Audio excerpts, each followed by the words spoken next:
Bienvenue, chers amis, chers amoureux des mots et du papier qui craque, dans ce nouvel épisode de Pages en Liberté. Aujourd'hui, j'aimerais que nous nous arrêtions sur un homme qui a traversé le siècle comme on traverse un champ de mine, avec une élégance glacée, une droiture de chaque instant et ce fameux regard de collectionneur. Imaginez ce jeune homme de 20 ans jeté dans la boue du fracas de 1914, Première Guerre mondiale. Mais attention, il ne s'y jette pas en victime, il s'y jette en témoin.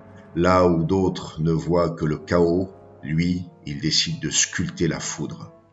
On parle souvent de la Grande Guerre comme d'une simple boucherie, un gâchis absurde. Mais pour lui, c'est tout autre chose, c'est une métamorphose.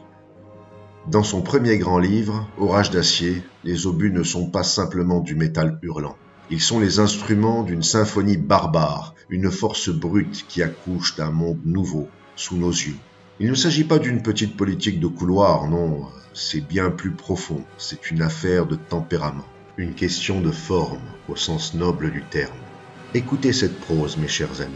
Elle est sèche, précise, presque chirurgicale. Elle est totalement dénuée de cet apitoiement moderne qui nous est si familier. On y sent une fascination fascinante, passez-moi l'expression, pour la technique. Cette technique qui dévore l'ancien monde, celui des salons feutrés et des certitudes bourgeoises un peu molles, pour forger dans le feu un type d'homme totalement inédit. Un homme qui ne cherche pas le confort, qui ne cherche pas la sécurité, mais qui cherche la vérité dans l'intensité.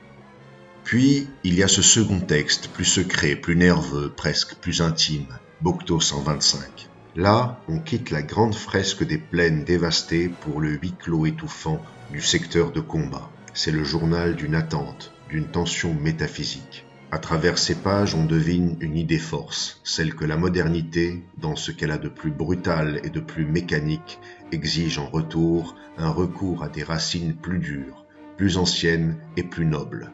C'est ce que l'on pourrait appeler la continuité dans la rupture. Il y a chez notre auteur cette volonté farouche de préserver une flamme intérieure, une certaine hiérarchie de l'âme, alors même que tout le décor de la civilisation s'écroule autour de lui. Il ne s'agit pas de nier le progrès, mais de le dompter par une discipline de fer, une éthique qui ne vient pas des livres de morale, mais du sang et de la terre. Car, voyez-vous, cet écrivain ne regarde pas en arrière avec une nostalgie larmoyante. Il n'est pas un réactionnaire de salon.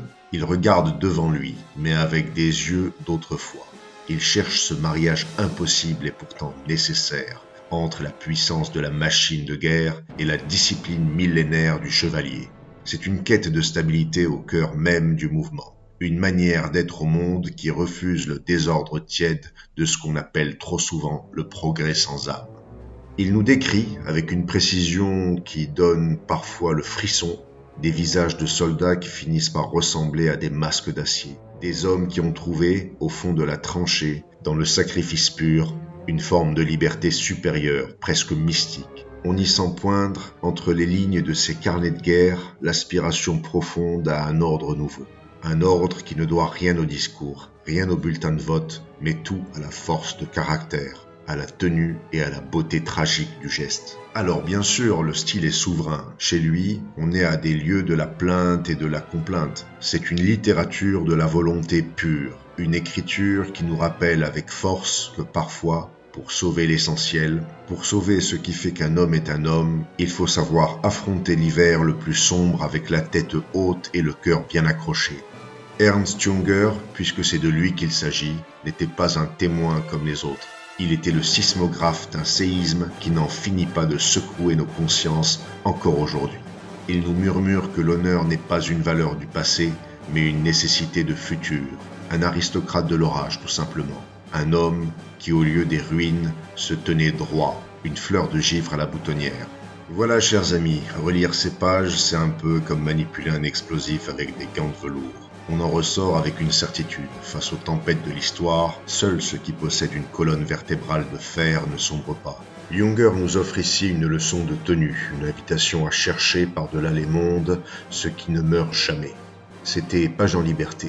J'espère que cette plongée dans les éclats d'acier vous aura donné envie de rouvrir ces volumes, car la vraie liberté, n'est-ce pas justement de lire ce qui nous bouscule ? On se retrouve la semaine prochaine. D'ici là, lisez et surtout, restez debout.